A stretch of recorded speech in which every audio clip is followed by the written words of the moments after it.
धन्य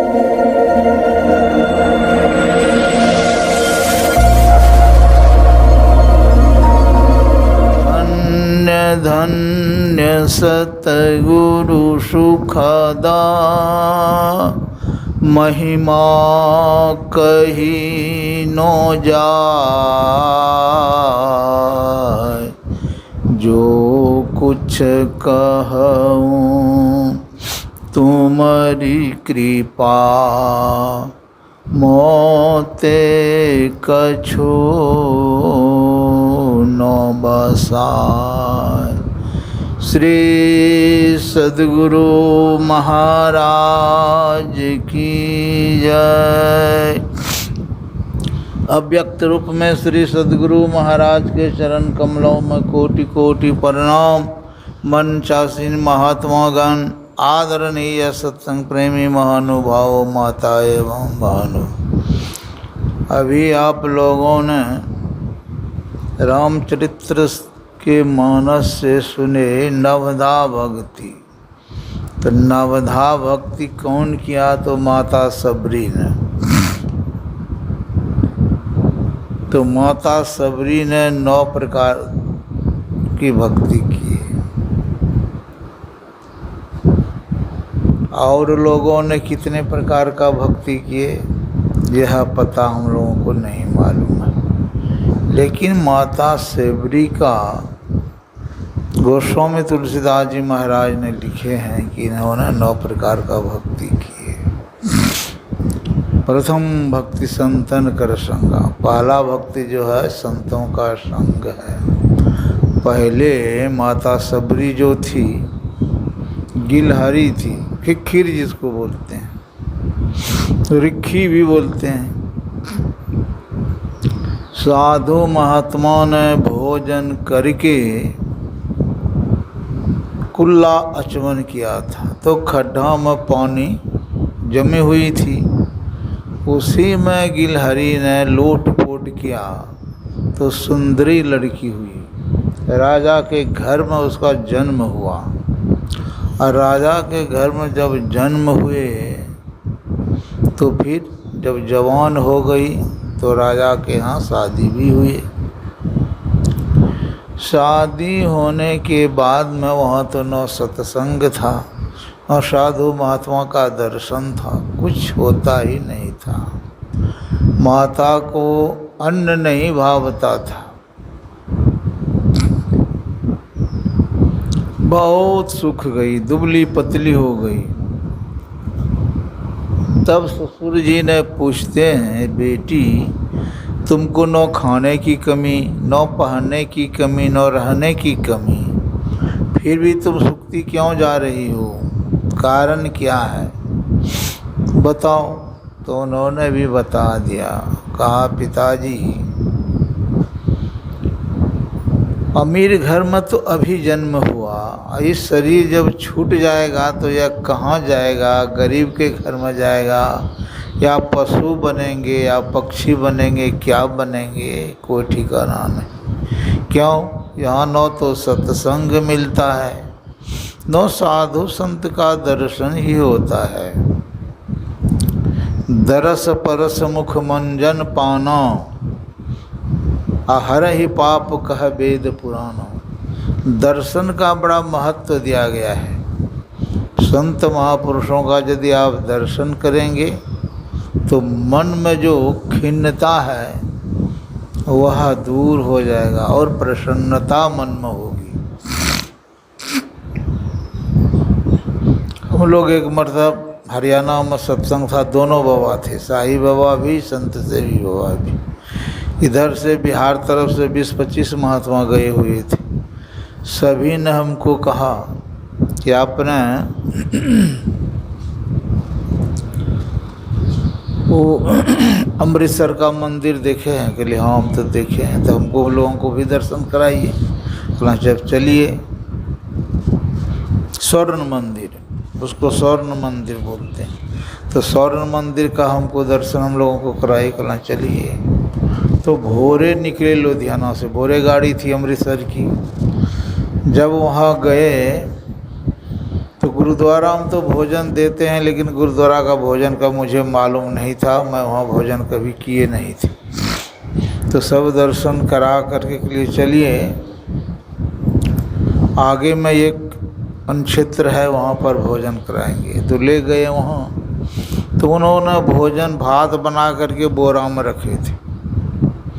बोरा का भात दे करके तो हम लोगों का मन भिन्न बना गया, का बोरा में भात रखा है कैसे खाएंगे। के लिए भात नहीं खाइएगा, रोटी दाल खा लीजिएगा। तो रोटी दिया दो टुकड़ा, हमको इसको गुड़ दीजिए, उसी में दाल ले ली, उसी में दाल ले लिया। और तब अभी एक केक और तो खावे किए थे, तय उधर भंडारी में और एक दूसरे आदमी ने ज़बरदस्ती भात ले लिया था अपने मन से। अब दोनों में इतना लड़ाई होने लगा कि मार कलछुल डब्बू चलने लगा। उन्होंने उनको कलछू मारता है, उसको डब्बू मारता है। मन भिन्न भिन्न आ गया, इसलिए चलिए अब नहीं खाएंगे। सभी पत्ता उठा करके ड्रम में दे दिए और वहाँ से चल दिए। तो कहा अब कहाँ जाएंगे, चल के हम लोगों को वहाँ दिखाई राधा राधा स्वामी का ब्यास, कहना चलिए ब्यास से। तब ब्यास ले गए, वहाँ पर हम लोगों ने 1.5 रुपया दे करके तब भोजन किए कैंटीन में। वैसे तो वहाँ फ्री लंगर चलता है, लेकिन हम लोग कहे नहीं, फ्री का अन्न खाएंगे तो मन में खिन्नता हो रह ही जाएगा। इसलिए चलिए कैंटीन में 1.5 रुपया दीजिए और खा लीजिए, बढ़िया भोजन भी देता है। तो वही किए, तब मन में कुछ शांति मिली। तो कहने का तात्पर्य, उनको जो साधु महात्मा नहीं मिलता था, तो इसलिए बहुत दुखी थी। फिर उनके ससुर ने कहा कोई बात नहीं है, मैं साधु महात्मा को यहीं बुलवा देता हूँ, तुम सत्संग सुनना। करके ठीक है पिताजी। तो उस समय प्रतिबंध था, राजा के घर में, बड़े बड़े घरों में प्रतिबंध था कि दूसरे आदमी से बोल नहीं सकते हैं, दूसरे आदमी से मिल नहीं सकते हैं। पहले बहुत प्रतिबंध थे, अब प्रतिबंध नहीं है, लेकिन पहले तो साधु महात्मा तो आते थे, उस पार में उन्होंने प्रवचन करते थे, या इस पार से इन्होंने सुनते तो थे, लेकिन उनका दर्शन नहीं कर पाते थे। उसमें भी इसको बहुत बेचैनी लगी रहती थी कि सत्संग तो सुनते हैं लेकिन दर्शन नहीं कर पाते हैं। दरस परस मुख मंजन पाना, अहर ही पाप कह वेद पुराना। दर्शन का बड़ा महत्व है। बड़े बड़े महापुरुषों का जो दर्शन लोगों ने करते हैं तो मन में प्रसन्नता होती है। पहले जिस समय हम लोग गुरु महाराज रहते थे कुपा में, और जब जाते थे वहाँ तो इतना मन में प्रसन्नता होती थी कि कहना क्या। लेकिन अब नहीं है प्रसन्नता। पहले गुरु महाराज का जब दर्शन करते थे तब, तो वही उनको दर्शन नहीं होता था, उसमें भी वह उसको बेचैनी। अब कहा इससे तो ज़्यादा ससुर जी ने नहीं कर पाएगा, जो कर दिया ये बहुत कर दिया। तब अब क्या करें, तो उन्होंने ईश्वर से प्रार्थना करने लगा कि हे प्रभु, मुझे जो यह अमीर के घर में जो जन्म दिए हैं, न मैं साधु महात्मा का दर्शन कर पाता हूँ तो उनका पैर छू सकता हूँ। तो यह हमको अमीर घर में जो जन्म दिए, काहे के लिए जन्म दिए?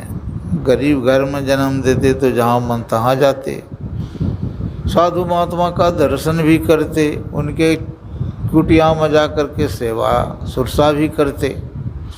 लेकिन अमीर घर में जो जन्म दे दिए हैं, यह तो बड़ा मुश्किल की बात है, कुछ नहीं कर पाते हैं। हमको शरीर जल्दी छूट जाए हजूर, और ऐसा शरीर हो, गरीब के घर में हमारा गरीब का घर में जन्म हो, उसके बाद शरीर ऐसा हो कि कोई पसंद ही नहीं करे, जो कि मैं शादी ब्याह मेरा नहीं होगा, रह जाएंगे वैसे, अब भजन करके तब अपना जीवन को मैं सफल बना लूँगी। तो परमात्मा ने वैसा ही किया, ऐसा कुरूपीन दिया कि देखने से लोग डरते थे। तो उनके माता पिता ने सोचा कि इनको शादी हम कैसे कराएंगे, कोई शादी तो करेगा नहीं देख सुन करके। तब उनके पिताजी ने उनको चुपचाप बुला करके लड़का को शादी कर दिया तुरंत, और तुरंत विदाई भी कर दिया। कहा जाओ अपना घर चली जाएगी, अपना कमाएगी खाएगी। चले गए घर, जंगल होकर के जा रहे थे। तो जिस जगह महापुरुष रहते हैं उसका खुशबू उड़ता है। उसमें मातंग ऋषि जो थे बहुत पहुँचे हुए संत थे। जब उसमें जंगल वहाँ गए उनके कुटिया हो करके, तो इनको मन में हुआ कि इस कुटिया में यदि मैं रह जाते तो अपना भजन करके अपना जीवन को सफल बना लेते। लेकिन उन्होंने सोचा भाई कैसे हम रहेंगे, हम तो अब प्रतिबंध में हो गए हैं, पति के बंधन में हो गए हैं। चलिए परमात्मा की जो कृपा होगा देखा जाएगा, यदि इस जंगल में रह जाए तो भजन करके हम अपना जीवन को सफल बना लेंगे। तो वैसा ही हुआ। ऐसा आंधी आया कि जो कपड़ा लिया था सिर पर वो नीचे आ गया। उसका पति ने उसका मुख को देख लिया। देखने पर उसको बहुत डर हो गया कि इस तरह का लड़की यदि हम लेकर के जाएंगे तो गांव वाले तो पहले डर जाएंगे, बच्चे लोग तो डरेंगे ही, बड़े लोग भी डर जाएंगे, फिर हमको मारपीट करेगा, तुम कहाँ ही भूतनी को ले आए हैं। तो इसलिए ये जंगल में यदि छूट जाए तो बहुत बढ़िया होगा। सबरी का मन भी था वो जंगल में रहे, और उनके पति का भी मन होगा कि जंगल में रह जाए तो बस बाघ सिर खा जाएगा। उन्होंने लंबा डेग देने लगा, बहुत तेज़ी से निकल गया। सबरी रह गई जंगले में। अब जंगले में रह गए तो रात में चली गई जंगल। एक गाछ के पेड़ के नीचे बैठ कर के उन्होंने रात को गंवाया। जब दिन हुआ तब उन्होंने खोजने लगा कि ये जंगल इतना रमणीक है, यहाँ कोई संत पहुँचे हुए ज़रूर होगा, कोई महात्मा पहुँचे हुए ज़रूर होगा, खोजना चाहिए। खोजते खोजते मातंग ऋषि की कुटिया मिल गया। कहा हाँ अब हमारा जीवन जो है कल्याण का मार्ग मिल गया है। देख लिया। फिर उन्होंने जंगल में जाके बैरूर तोड़ के खा करके गाछ के पास रहने लगी। अब भोर जब होता था तो उनकी कुटिया में आकर के झाड़ू बहाड़ू सगरे सफाई कर देते थे, और उनके जितने चेले थे सभी की बारी थी। आज उनकी कल उनकी, इसी तरह का बारी था सबका। तो सभी में झगड़ा होने लगा कि भाई हमारे बारी में कौन बोड़ देते हैं। बहुत उन लोगों ने अपने में झगड़ने लग गए। तो मातंग ऋषि ने कहा देखो झगड़ते काहे हो, कौन बाढ़ता है उसको पकड़ करके हमारे पास ले आओ। एक दिन सभी ने रात भर जगे। हम लोग भी गुरु महाराज के पास जगते थे। 10 बजे से 12 बजे थे भगीरथ जी का पारी, और 12 बजे से 2 बजे तक मेरी बारी थी, और 2 बजे से 4 बजे राम लगन बाबा की बारी थी। तो जब राम लगन बाबा को मैं उठाते थे तो उठते ही नहीं थे, वो कर लेते थे भी फिर सो जाते थे। 2-3 मरतब उठाते थे, मैं नहीं उठता था छोड़ देते थे। मैं गुरु महाराज के पास आकर के बैठ जाते थे। जब 4 बजते थे तब कहते थे राम लगन। हम कहले हजूर अभी राम लगन बाबा नयल से नहीं, बहुत जोर से बिगड़ते थे। तब उधर से दौड़ करके आते थे। अब तब हमको कहता था कि हम लघु शंका करके आते हैं, तब आप जाना। कहा ठीक है जाइए। तब लघु शंका करके आए, तब तक मेरी बारी हो गई। स्नान करने के लिए मैं गंगा जी रोज जाते थे, वहाँ से आते थे, फिर भोजन का काम शुरू। तो उसी तरह से कहा पकड़ करके दिखाओ हमको, बारी बारी वहाँ जगो और पकड़ के दिखाओ। तो बारी बारी जगे। तो उस समय हुआ तो आकर के सबरी ने झाड़ू बाड़ू करने लग गई। तब उनको पकड़ लिया। पकड़ करके अब उल्टा पुल्टा बोलने भी लगा। मातंग ऋषि ने कहा नहीं उल्टा पुल्टा उसको मत बोलो, हमारे पास ले आओ। तब सबरी को ले गया मातंग ऋषि के पास। तो कहा देखो बेटी, तुम 1 बोझा लकड़ी शाम को, 1 बोझा सवेरे, 2 बोझा ला दो, और तुम्हारा मैं खाने का प्रबंध, वस्त्र का प्रबंध और रहने का प्रबंध कर देता हूँ। तो कुटिया से कुछ दूर में उनकी कुटिया अलग बना दिए और वहीं पर उनको खाने का व्यवस्था भेज देते, ले जाती थी सबरी माता और वहीं पर खा करके भोजन करते थे। और यहाँ कुटिया में नित्य प्रतिदिन सेवा करता था। सेवा जो है बहुत महत्व की चीज़ है। सेवा सार आत्मा पूजा और देव निरंजन और न दूजा। सेवा से बढ़ करके कोई भक्ति ही नहीं है। तो उन्होंने इस तरह का सेवा करते करते बहुत दिन बीत गया। और जब मातंग ऋषि का शरीर पूरा होने लगा तब माता सेवरी से कहते हैं कि सेवरी, तुम इस कुटिया से कहीं नहीं जाना, तुम्हारे कुटिया में भगवान राम आएंगे। तो माता सेवरी को गुरु महाराज के प्रति कितना विश्वास, अभी भगवान राम का जन्म ही नहीं हुआ है और कहा भगवान राम आपके कुटिया में आएंगे।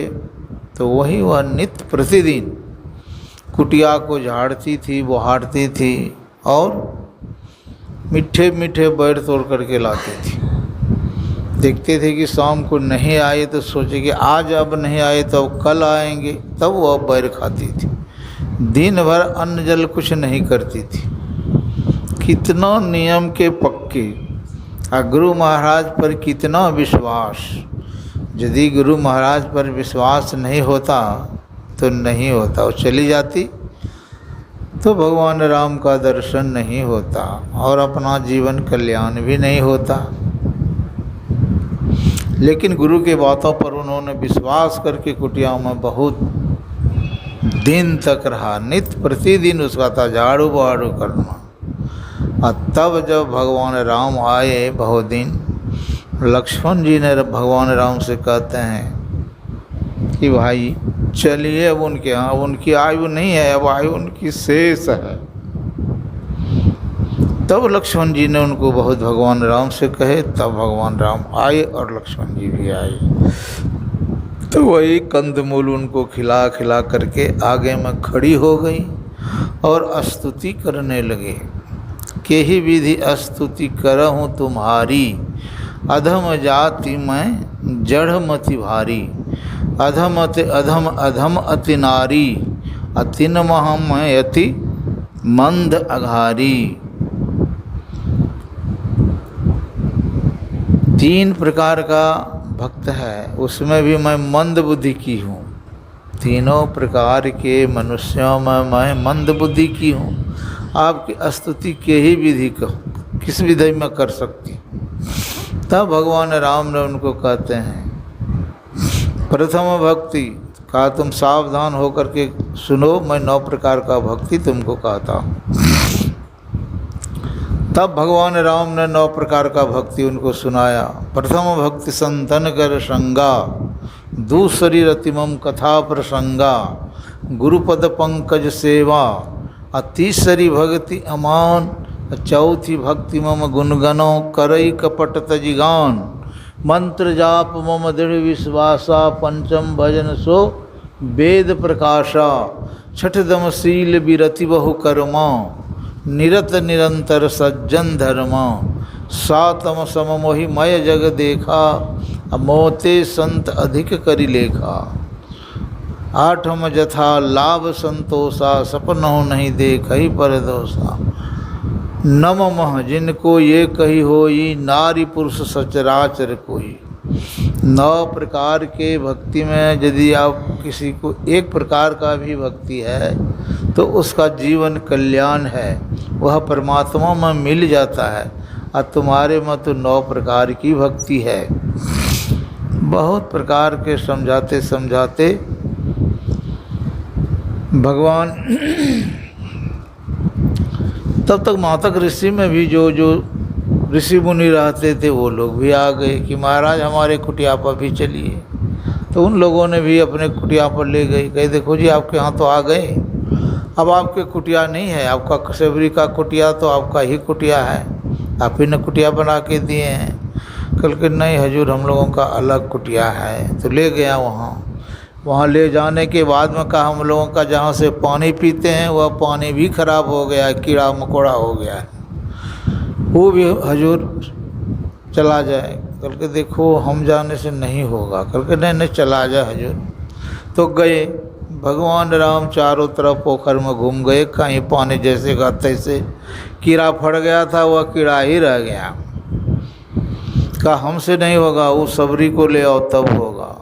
तो माता सबरी को कहा मैं तो छोटी जाति की हूँ, मैं कैसे जाऊँगी। कल के नहीं चलिए। बहुत कहा तब आई, घूम गया पानी पहले की तरह एकदम चनक्का हो गया। तो कहने का तात्पर्य क्या है, यह हम लोगों का जो जीवन है यह क्षणभंगुर जीवन है, बहुत दिन जीवन नहीं है। पहले लाख लाख वर्ष जीवन रहता था, सतयुग में लाख वर्ष जीवन था, और द्वापर में तेरताम वही 30 वर्ष कम गया, 70 वर्ष हो गया। फिर द्वापर में भी 30 वर्ष कम गया, तो 40 वर्ष हो गया। और द्वापर में से कलयुग में यहाँ हो गया 100 वर्ष आयु। लेकिन 100 वर्ष आयु बहुत कम लोग जाते हैं, कोई जाते हैं, नहीं तो 80, 90, 70, 60, 50, 10, 20 में भी चले जाते हैं, बच्चाओं में भी चले जाते हैं। तो जब तक भगवान पर भरोसे नहीं रखेंगे, गुरु महाराज पर भरोसा नहीं रखेंगे, तब तक हम लोग भक्ति कैसे करेंगे। अभी जो हम लोग भक्ति करते हैं, झूठ मूठ खेले सचमुच होय, सचमुच खेले बिरला कोई। सचमुच कोई बिरले कोई भक्ति करता है। अभी तो हम लोग झूठ मूठ ही है, लेकिन झूठ मूठ भी नहीं कहना चाहिए। क्यों? अभी हम लोग कर नहीं पाते हैं, लेकिन कुछ तो करते हैं, इसलिए इसको झूठ मूठ नहीं कहना चाहिए। हम लोग अभी खोजी में लगे हुए हैं, मिला नहीं है, लेकिन एक दिन अवश्य मिलेगा। जो खोजता है उसी को मिलता है, जो खोजबे नहीं करेगा तो उसको क्या मिलेगा। तो यह हम लोगों का अहोभाग्य है। ऐसे पूर्ण संत जो गुरु महाराज साक्षात ईश्वर गुरु के रूप में अवतरण लेकर के जो हम लोगों को शिक्षा और दीक्षा दे करके जो गए हैं, यह तो उन्होंने, उनकी बहुत कृपा हम लोगों पर हुई है, और बहुत बहुत आशीर्वाद भी दिए हैं कि एक न एक दिन जीवन कल्याण होगा। एक जन्म की बात नहीं है, धीरे धीरे करते करते, धीरे धीरे रे मना धीरे सब कुछ होए। माली सींचे 100 घड़ा, ऋतु आए फल होए। माली ने छोटी सी फूल रोपते हैं, जंगलों से उसको रहित करते हैं, फिर पानी भी पटाते हैं। पानी पटाते पटाते गाछ जब बड़ा हो जाता है, तब उसमें कितना सुंदर फूल लगता है, देखने में कितना शोभायमान होता है। जो फुलवाड़ी होकर के जाएंगे तो ये थोड़ा देर तक उसको ज़रूर देखेंगे, और देख करके तब वहाँ से बढ़ेंगे। तो भक्ति का जो द्वार है यह बहुत सांकरा द्वार है। भक्ति द्वारा सांकरा राई 10वां भाग, अब मन है रावत हो रहा कैसे हो समाए। एक राई को 10वां भाग कीजिए, 10वां भाग में जो एक भाग है वह है भक्ति का रास्ता, और हम लोगों का जो मन है यह रावत हाथी की तरह हो गया, कैसे उसमें समाएगा, नहीं समा सकता है। तो इसीलिए कहा मन महीन कर लीजिए तब पीऊ लागे हाथ। मन को महीन बनाने के लिए कहते हैं। मन को महीन कैसे बनाएंगे? गुरु महाराज पर आप समर्पण कर दीजिए, और गुरु का जब कृपा होगा तभी आपका मन महीन होगा, नहीं तो नहीं हो सकता है। बिना गुरु की कृपा पाए नहीं जीवन उधारा है। जब तक गुरु महाराज का कृपा नहीं होगा तब तक हमारा जीवन उधार नहीं हो सकता है। कितनों इधर संसार का संपत्ति जमा कर लीजिए, गौ धन, गज धन, बाजी धन और रतन धन खान। गौ भी झुंड का झुंड हो और हाथी भी आपके पास झुंड का झुंड हो, और बाजी बाजी कहते हैं घोड़ा को, घोड़ा का भी झुंड का झुंड हो, लेकिन भक्ति नहीं होगा तो यह झुंड किस काम का? कोई काम का ही नहीं। आपके साथ एक अधेला भी नहीं जाने वाला है। इसलिए कहते हैं गुरु का भजन कीजिए, गुरु का सत बताए हुए नियमों का पालन कीजिए, सदाचार का पालन करते हुए नियमित रूप से यदि सत्संग भजन करेंगे तो यही बहुत बहुत हो जाएगा, और संसार से धीरे धीरे उपराम भी हो जाएंगे। सूचे भाड़े सांच समावे, बिरले सूचाचारी, अतंते को परमतंत मिलाया, नानक सरनी तुम्हारी।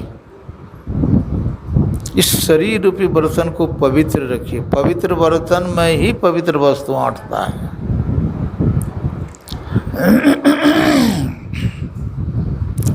इस शरीर रूपी बर्तन को जब तक हम पवित्र नहीं करेंगे तब तक हम सुमिरन भजन नहीं कर सकते। भजन में करेंगे मन लगेगा ही नहीं। अब मन नहीं लगेगा तो उठ भी जाएंगे, तब कहाँ से भजन होगा? नहीं होगा। एक भगत थे इमली गाछ के पास और एक थे अंडी गाछ के पास। दोनों बड़ा संलग्नता के साथ भक्ति कर रहे थे। बहुत दिन हो भी गया था, तो उसी होकर के नारद जी भगवान के पास जाते थे सत्संग सुनने के लिए। तो इमली गाछ, पहले इमली गाछ वाले थे, तो इमली गाछ वाले ने पूछते हैं महाराज आप कहाँ जाते हैं? तो कहा कि हम भगवान के पास जाते हैं। काहे के लिए? तो सत्संग सुनने के लिए। तब उन्होंने कहते हैं कि हमारा एक संदेश ले जाइए। कल के क्या संदेश है? आप बोलिएगा कि इमली गाछ के पास एक भक्त है, आपका बहुत संलग्नता के साथ उन्होंने भक्ति कर रहा है, तो क्या मुझे दर्शन देंगे या नहीं देंगे? कल के ठीक है, मैं हुजूर लगा के आऊँगा तब कहूँगा। अंडी गाछ के पास गए तो उन्होंने भी यही बात कहा कि आप कहाँ जाते हैं? तो कहा हम जाते हैं भगवान के पास सत्संग सुनने के लिए। तो कल के मेरा भी एक हुजूर ले जाइए। कल के क्या हुजूर है? कल के ये अंडी गाछ के पास हम भजन करते हैं, तो परमात्मा को पूछिएगा कि कब परमात्मा ने दर्शन दें। कल के ठीक है, दोनों का हम खबर वो उधर से आएंगे तो लेते आएंगे। कल के ठीक है। जब गए वहाँ सत्संग समाप्त हो गया, उसके बाद में पूछा ऐसे ऐसे बात है हजूर। एक भगत तो अंडी गाछ के पास आपका भक्ति कर रहा है बहुत संलग्नता के साथ, और एक है इमली गाछ के पास।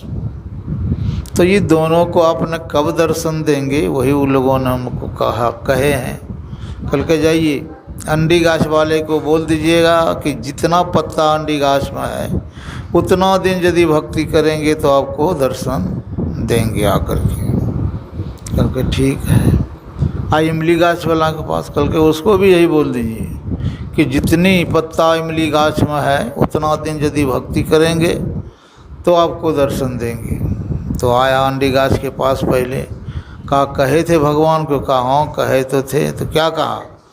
कल के जितने अंडी के गाछ में पत्ते हैं उतना दिन यदि आप भजन करेंगे तो परमात्मा ने दर्शन देंगे। तो उनको बड़ा भारी लग गया कि इतना दिन भक्ति करेंगे तब परमात्मा ने दर्शन देंगे। फूट फूट करके वो चले गए, मतलब भक्ति को छोड़ दिए। इमली गाछ के पास आए तो उनको भी कहा महाराज हमारा कहे थे? कल का हाँ कहे तो थे। तो क्या कहा? कल के इमली गाछ में जितना पत्ता है उतना दिन यदि आप भजन करेंगे तो परमात्मा आकर के दर्शन देंगे। कल के दर्शन तो देंगे न? कल का हाँ दर्शन देंगे आप कीजिए। उसी दिन वो इतना संलग्नता के साथ भजन किया कि उसी दिन परमात्मा आ गया। तो कहने का मतलब क्या है? भक्ति निशैनी मुक्ति की संत चढ़े सब धाय। आ जिन जिन मन आलस किया जन्म जन्म पछताए। भक्ति संलग्नता के साथ यदि करेंगे तो एक न एक दिन हम लोगों को अवश्य प्राप्त होगा। भक्ति साधारण विषय नहीं है, बहुत कठिन विषय है। जितने लोगों ने भक्ति शुरू किया है तो किसी को जल्दी नहीं मिला है, सभी को बहुत बहुत जन्म लगा है। तो इसीलिए हम लोगों को जो गुरु महाराज ने बहुत आशीर्वाद दिए हैं कि जिनको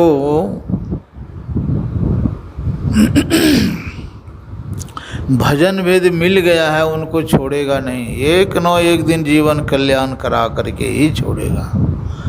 और जब गुरु महाराज ने या पार्थिव शरीर को जिस दिन छोड़ने लगे उस दिन भी एक चम्मच मूंग का उसना खा करके हम लोगों को आशीर्वाद दिए। तो क्या आशीर्वाद दिए?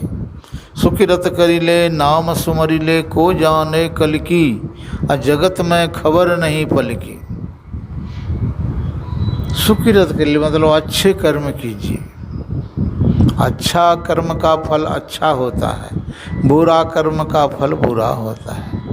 इसलिए हम लोगों को नियमित रूप से सत्संग और ध्यान करेंगे तो एक न एक दिन जीवन कल्याण होगा। क्यों? जीवन बड़ा लंबा है, छोटा जीवन नहीं है। थोड़े दिन का जीवन है, शरीर छूट जाता है। तो इसीलिए गुरु महाराज की बातों पर विश्वास करते हुए नियमित रूप से सत्संग और ध्यान करेंगे तो एक न एक दिन जीवन कल्याण होगा।